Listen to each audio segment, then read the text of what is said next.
Txikitatik oso izan naiz oso taldekoia, beti bai arraunean, kirol munduan taldeko disiplina asko genuen.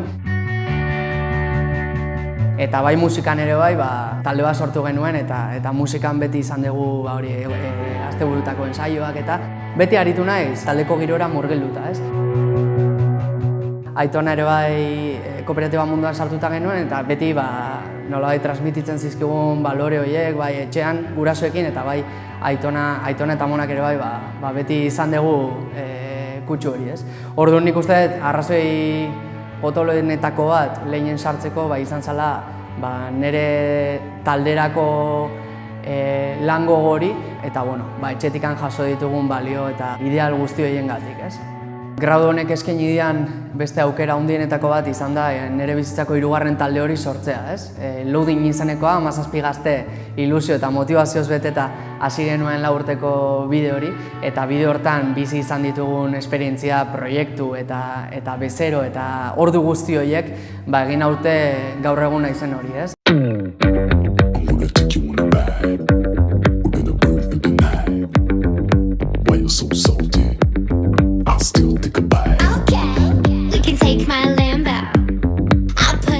Gaur egun Osoigon ari naiz lanean, laugarren talde hortan. Osoigo, dedikatzen gara plataforma digital bagera, nolabait herritarra, instituzio politikariak elkartu eta dialogoa errazten duen plataforma bagera, ez?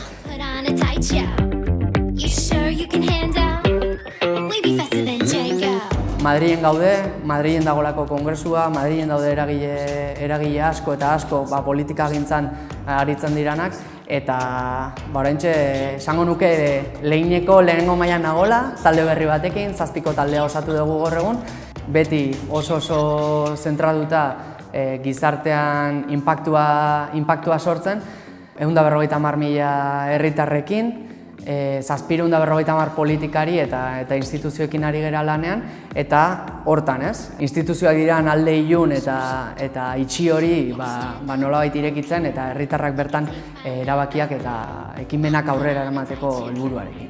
Gizartean lortzen egiten inpaktu hori, lotzen dut lehinen eta aurretikan nuen helburu horrekin, ez? Nolabait gizartean inpaktua egiteko eta benetan gizartean eragin positibo bat izango duen proiektu batean lanean.